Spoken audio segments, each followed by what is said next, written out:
YouTube, it is Rob and the Culture, and we're going to be breaking down Candyman. If you look a couple of videos back, I did a review on the previews to Candyman, but now I finally watched it last night, and I am so happy. The movie definitely lived up to the hype. I'm a big fan of films paying homage to the original film. So in this movie, if you guys have not seen the first Candyman, then you are doing yourself a disjustice. Go watch the first Candyman, then watch this new Candyman, and then it'll be like a timeline. Everything will make perfect sense. I promise you that. If you watch the first Candyman, then you watch Jordan Peele, Candyman, you will understand everything that is going on. It starts off, it's a black artist.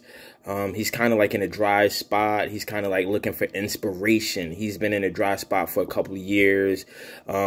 He's looking for new creative things. He's dating, I believe, like an art producer who does like art gallery shows and things of that nature. So in the midst of this guy looking for new creative things, he comes across the story Candyman. Now, I will tell you this. The star of this movie, if you paying attention to the timeline of the first movie, he is the baby that was taken.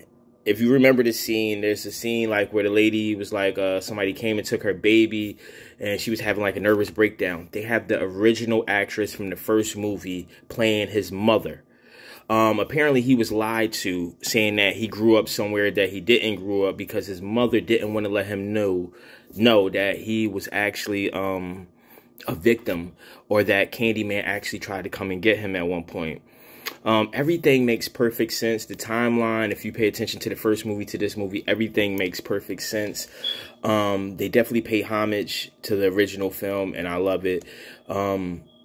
I think everybody should go watch this movie. If you're a fan of horror, or if you're just a fan of original Candyman, you will love this movie. I think a lot of people will be going out in the mirror still saying Candyman, Candyman, Candyman, Candyman, Candyman. Okay, so let's get back into the movie. There's this guy, if you guys don't know the original Cabrini Green Projects, it's in Chicago. The original film took a lot of police reports and actually put it in the film. So if you see a scene in the first movie where they actually have like Candyman coming from out the wall, and he takes the baby. But in all reality, what happened is there used to be vacant apartments at Cabrini Green Projects. And apparently, I read this in news reports and on documentaries, you could actually go from like one apartment to the next. So when you do the Candyman thing, it seems like, oh yeah, it's like a fictional thing, but people were actually going from one apartment to the next, and women were actually getting raped, killed, and things of that nature. So it is real facts. So in this movie, the baby that was taken in the original Candyman turns out to be the new Candyman. The new Candyman. At the end of the film, they pay homage to the original Candyman, and they have the original actor at the end. Oh my God, this movie is amazing. I recommend everybody go watch it right now. The new Candyman. I don't want to give you guys too much details if you didn't watch it, but just to pay attention to what's going on throughout the whole movie. They're paying homage to the original film.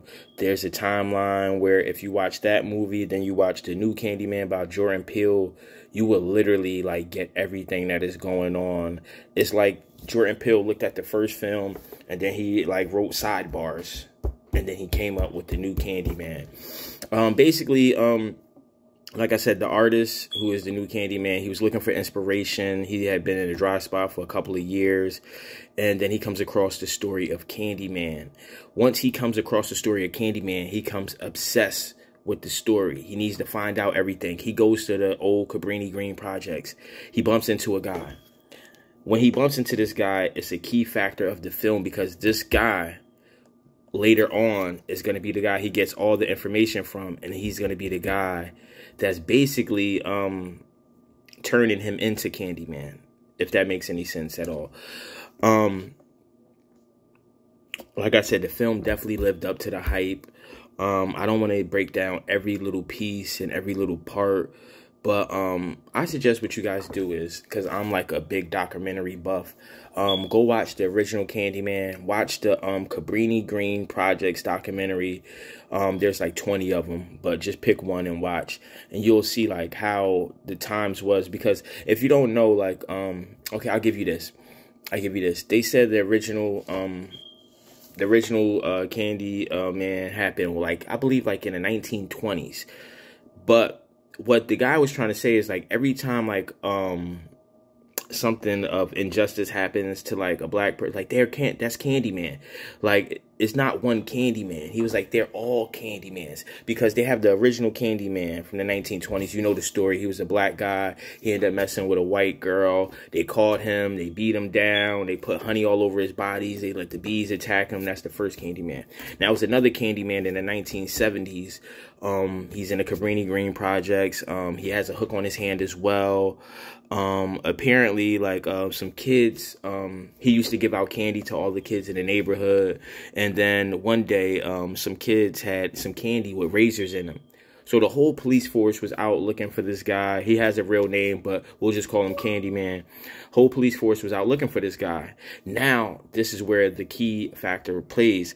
The guy that's going to give the new Candyman all his information, he was a kid at this time. And he's the one that kind of like brought the police to this Candyman that was giving out the candy to the kids. In the midst of that, basically, this guy gets beat down. They kill him on the spot. The police force comes in. They kill the guy on the spot who's supposed to be Candyman. And a couple of days later, or maybe like a week later, Candy with razors pop back up and more kids are hurt. So then they realize, like, oh, that guy, he wasn't doing that to the kids. He was just actually in the neighborhood giving out candy, which is suspect. Let's talk about that. No grown man should be out just giving candy out to, if you look at the guy in the film, you'll see, like, he's a little off. He may have been a little pedophilia, you know? So he gave me those vibes. So even if, you know, he didn't do that, put the razors in the candy, he was out trying to get little kids, I believe. Go watch the film. I don't want to give you guys too much, but I guarantee you, if you're a fan of the original film, you will not be disappointed. Rob and the Culture, hit the bell, subscribe, come be part of the culture. We're on our goal to 1,000 followers. Everybody, let's help.